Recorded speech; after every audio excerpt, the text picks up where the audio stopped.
ಮಾತಾ ಭಕ್ತ ಬಂಧುಲು ಚರ್ಚ್ ದೇವಸ್ಥಾನ ಮಸೀದಿಗೆ ಪೋದು ಪ್ರಾರ್ಥನೆ ಮಲ್ಪೊಡು ಪನ್ಪಿನ ಆಶೆಡು ಉಲ್ಲೆರು. ಇತ್ತೆ ಸರ್ಕಾರ ಲಾಕ್ಡೌನ್ ನಿಯಮಲೆಡು ಬದಲಾವಣೆ ಮಲ್ತದು ಶ್ರದ್ಧಾ ಕೇಂದ್ರಗಳಿಗೆ ಪ್ರವೇಶಗೆ ಅವಕಾಶ ಕೊಡ್ತೀರು. ತಂಗ್ಲೆನ ಸಂತ ಸೆಬೆಸ್ಟಿಯನ್ ಧರ್ಮ ಕೇಂದ್ರಡು 13 ತಾರೀಕಿಗೆ ಶನಿವಾರ ಬೊಕ್ಕ ಐತಾರ ಸಾಮೂಹಿಕ ಪ್ರಾರ್ಥನೆ ಮಸ್ತ್ ಸಮಯದ ಬೊಕ್ಕ ನಡ್ಕೊಂಡು ಧರ್ಮ ಪ್ರಾಂತ್ಯದ ಧರ್ಮಾಧ್ಯಕ್ಷರಿನ ಸೂಚನೆ ಆದೇಶದ ಲೆಕ್ಕ ಸರ್ಕಾರದ ನಿಯಮಗಳನ್ನು ಕಟ್ಟುನಿಟ್ಟಾದ ಪಾಲಿಸಾದ ಪ್ರಾರ್ಥನೆ ನೆರವೇರಿಸಾವ. ಕೊರೋನಾ ಮಹಾಮಾರಿ ಇಡೀ ಜಗತ್ತಡು ನಾಶ ಆದ ಮಾತಿರೆಗ್ಲ ಸುಖ ಶಾಂತಿ ನೆಮ್ಮದಿದ ಬದುಕು ತಿಕ್ಕಡ ಪಂಡದ ಸಂತ ಸೆಬೆಸ್ಟಿಯನ್ ಧರ್ಮ ಕೇಂದ್ರದ ಪ್ರಧಾನ ಧರ್ಮಗುರುಗಳು ವಂದನೀಯ ಫಾದರ್ ಡಾಕ್ಟರ್ JB ಸಲ್ದಾನ ತಿಳಿಪಾದರು. ಎಲ್ಲರಿಗೂ ನಮಸ್ಕಾರ. ಕೋವಿಡ್-19 ಮಹಾಮಾರಿಯಿಂದ ಎಲ್ಲರಿಗೂ ಬಹಳಷ್ಟು ಕಷ್ಟವಾಗಿದೆ. ಜನರೆಲ್ಲರೂ ಸಂಕಷ್ಟಕ್ಕೆ ಒಳಗಾಗಿದ್ದಾರೆ.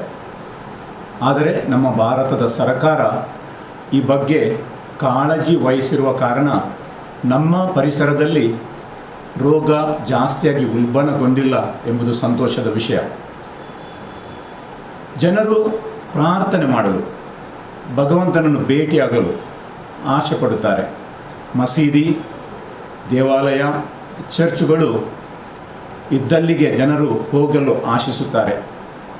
ಈ ದಿಸೆಯಲ್ಲಿ ನಮ್ಮ ಸರ್ಕಾರ ಈ ತಿಂಗಳ 8 ತಾರೀಕಿನಿಂದ ಮಸೀದಿ, ಚರ್ಚು, ದೇವಸ್ಥಾನಗಳನ್ನು ಉಪಯೋಗಿಸಬಹುದು. ಜನರು ಅಲ್ಲಿಗೆ ಪ್ರಾರ್ಥನೆಗೆ ಹೋಗಬಹುದು. ಆದರೆ ಪ್ರಾರ್ಥನೆಗೆ ಹೋಗುವಾಗ ಹಲವಾರು ನಿಯಮಗಳನ್ನು ಪಾಲಿಸಬೇಕೆಂಬ ಆದೇಶವನ್ನು ಕೊಟ್ಟಿದೆ. ಇದನ್ನು ಮನಸ್ಸಿನಲ್ಲಿಟ್ಟುಕೊಂಡು ನಮ್ಮ ಮಂಗಳೂರು ಧರ್ಮ ಪ್ರಾಂತ್ಯದ ಧರ್ಮಾಧ್ಯಕ್ಷರಾದ ಅತಿ ವಂದನೀಯ ಪೀಟರ್ ಪೌಲ್ ಸಲ್ದಾನರವರು ನಮಗೆ ವಿವಿಧ ರೀತಿಯ ನಿದರ್ಶನಗಳನ್ನು ಹಾಗೂ ಬೇಕಾದ ಎಲ್ಲ ಸೂಚನೆಗಳನ್ನು ಕೊಟ್ಟಿರುತ್ತಾರೆ. ಇದನ್ನು ಮನಸ್ಸಿನಲ್ಲಿ ಇಟ್ಟುಕೊಂಡು ಶನಿವಾರ 13 ತಾರೀಕಿನಿಂದ ನಮ್ಮ ಪೆರ್ಮನೂರಿನ ಚರ್ಚಿನಲ್ಲಿ ಪ್ರಾರ್ಥನಾ ವಿಧಿಗಳನ್ನು ನಾವು ಆರಂಭಿಸುತ್ತೇವೆ. ಈಗಾಗಲೇ ಚರ್ಚನ್ನು ಬ್ಲೀಚ್ ಮಾಡಿ ಕ್ಲೀನ್ ಮಾಡಿದ್ದೇವೆ. ಇಡೀ ಪರಿಸರವನ್ನು ಕ್ಲೀನ್ ಮಾಡಿರುತ್ತೇವೆ. ಆದರೆ ನಾವು ಅದಕ್ಕಿಂತಲೂ ಜಾಸ್ತಿಯಾಗಿ ಭಕ್ತಾದಿಗಳು ಚರ್ಚಿಗೆ ಬರುವಾಗ ಬಹಳಷ್ಟು ಶ್ರಮಪಟ್ಟು ಎಲ್ಲ ರೀತಿಯ ಚಿಂತನೆಗಳನ್ನು ಮನಸ್ಸಿನಲ್ಲಿ ಇಟ್ಟುಕೊಂಡು ಆ ಜಾಗರೂಕತೆಯನ್ನು ಪಾಲಿಸುವ ನಿಯಮಗಳನ್ನು ಪಾಲಿಸುವವರಿದ್ದೇವೆ. ಪ್ರಪ್ರಥಮವಾಗಿ ನಮ್ಮ ಸಂದೇಶ ಜನರಿಗೆ SMS. S ಅಂದರೆ ಸ್ಯಾನಿಟೈಸ್, M ಅಂದರೆ ಮಾಸ್ಕ್ ಹಾಕಬೇಕು, S ಅಂದರೆ ಸೋಷಿಯಲ್ ಡಿಸ್ಟೆನ್ಸ್. ನಮ್ಮ ಚರ್ಚಿನ ಒಳಗೆ ಬರುವಾಗ ಜನರ ಶರೀರದ ತಾಪಮಾನ, ಟೆಂಪರೇಚರ್ ಹೇಗೆ ಇದೆ ಎಂಬುದನ್ನು ನೋಡಲು ನಾವು ಅದಕ್ಕೆ ಬೇಕಾದ ಇನ್ಫ್ರಾರೆಡ್ ಏನು ಹೇಳ್ತಾರೆ ತಾಪಮಾನ ತೆಗೆಯುವ ಉಪಕರಣವನ್ನು ತಂದಿದ್ದೇವೆ. ಆದ್ದರಿಂದ ಎಲ್ಲರೂ ಒಳಗೆ ಬರುವಾಗ ಈ ಇನ್ಫ್ರಾರೆಡ್ ಥರ್ಮೋಮೀಟರ್ ಉಪಯೋಗಿಸಿ ಅವರ ಬಾಡಿ ಟೆಂಪರೇಚರ್ ಏನಿದೆ ಎಂಬುದನ್ನು ನೋಡುತ್ತೇವೆ. ಚರ್ಚಿನ ನಡುಭಾಗದಲ್ಲಿರುವ ಮಹಾದ್ವಾರದಿಂದಲೇ ಜನರು ಒಳಗೆ ಬರುತ್ತಾರೆ. ಅಲ್ಲಿ ಜನರ ಕೈಗಳನ್ನು ಸ್ಯಾನಿಟೈಸ್ ಮಾಡುತ್ತೇವೆ. ಅದೇ ರೀತಿ ಚರ್ಚಿನಲ್ಲಿ 175 ಬೆಂಚುಗಳಿವೆ. ಈ ಸೋಷಿಯಲ್ ಡಿಸ್ಟೆನ್ಸ್ ಇಟ್ಟುಕೊಂಡು ಒಂದೊಂದು ಬೆಂಚಿನಲ್ಲಿ ಇಬ್ಬರು ಕುಳಿತುಕೊಳ್ಳುವ ವ್ಯವಸ್ಥೆಯನ್ನು ಮಾಡಲಾಗಿದೆ. ಒಂದು ವೇಳೆ ಜಾಸ್ತಿ ಜನರು ಬಂದರೆ ನಮ್ಮ ಚರ್ಚಿನ ಬದಿಯಲ್ಲೇ ಒಂದು ಹಾಲ್ ಇದೆ. ಆ ಹಾಲಿನಲ್ಲಿ 150 ಜನರಿಗೆ ಸೋಷಿಯಲ್ ಡಿಸ್ಟೆನ್ಸ್ ಇಟ್ಟುಕೊಂಡು ಕುಳಿತುಕೊಳ್ಳುವ ವ್ಯವಸ್ಥೆ ಇದೆ. ಅದು ಸಾಕಾಗದಿಲ್ಲ, ಇನ್ನೊಂದು ಹಾಲ್ ಇದೆ, ಅದರಲ್ಲಿ 100 ಜನರಿಗೆ ವ್ಯವಸ್ಥೆ ಮಾಡಲಾಗಿದೆ. ಹೀಗೆ ಒಟ್ಟಿಗೆ 600 ಜನರನ್ನು ಪೂಜಾ ವಿಧಿಯ ವೇಳೆಯಲ್ಲಿ ಸೋಷಿಯಲ್ ಡಿಸ್ಟೆನ್ಸ್ ಇಟ್ಟುಕೊಂಡು ಕುಳಿತುಕೊಳ್ಳಲು ಬೇಕಾದ ವ್ಯವಸ್ಥೆಯನ್ನು ಮಾಡಲಾಗಿದೆ. ಅಷ್ಟು ಮಾತ್ರವಲ್ಲದೆ ನಮ್ಮ ವಾಲಂಟಿಯರ್ಸ್ಗಳು ಜನರು ಚರ್ಚಿನ ಒಳಗೆ ಬರುವಾಗ ಅದೇ ರೀತಿ ಹೊರಗೆ ಹೋದ ನಂತರ ಇಡೀ ಚರ್ಚನ್ನು ಕ್ಲೀನ್ ಮಾಡುವಂತಹ ವ್ಯವಸ್ಥೆಯನ್ನು ಕೂಡ ನಾವು ಮಾಡಿದ್ದೇವೆ. ನಾವು ಕುಳಿತುಕೊಳ್ಳುವ ಆಸನವಿರಲಿ, ನೆಲವಿರಲಿ, ಅದನ್ನೆಲ್ಲವನ್ನು ಬೇಕಾದ ರೀತಿಯಲ್ಲಿ ನಾವು ಅದನ್ನು ಕ್ಲೀನ್ ಮಾಡ್ತೇವೆ. ಫಿನಾಯಿಲ್ ಹಾಕಿ, ಡೆಟಾಲ್ ಹಾಕಿ, ಸ್ಪ್ರೇ ಮಾಡಿ, ಸ್ಯಾನಿಟೈಸರ್ ಉಪಯೋಗಿಸಿ ಅದನ್ನು ನಾವು ಕ್ಲೀನ್ ಮಾಡ್ತೇವೆ.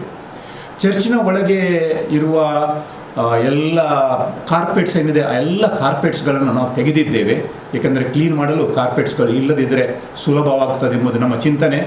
ಅದರ ಮೂಲಕ ರೋಗವನ್ನು ಬೇರೆ ಕಡೆಗೆ ಹರಡದಂತೆ ಕೂಡ ನಾವು ಮಾಡಲು ಸಾಧ್ಯ.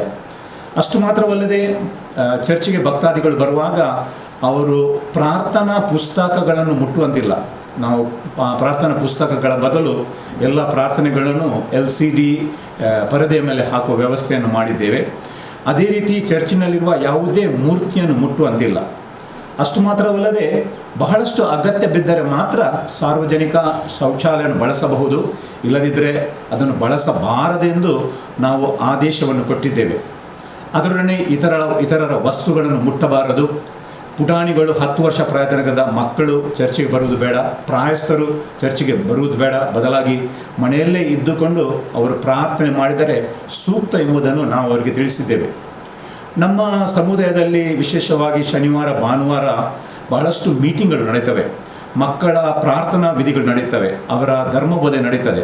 ಆದರೆ ಈ ಕೊರೋನಾ ಪೀಡೆ ಇರುವ ಕಾರಣ ನಮ್ಮ ಚರ್ಚಿನ ಪರಿಸರದಲ್ಲಿ ಯಾವುದೇ ಮೀಟಿಂಗ್ಗಳು ನಡೆಯುವುದಿಲ್ಲ. ಎಲ್ಲ ಮೀಟಿಂಗ್ಗಳನ್ನು, ಧರ್ಮಬೋಧೆಯನ್ನು ಎಲ್ಲವನ್ನು ಕ್ಯಾನ್ಸಲ್ ಮಾಡಲಾಗಿದೆ.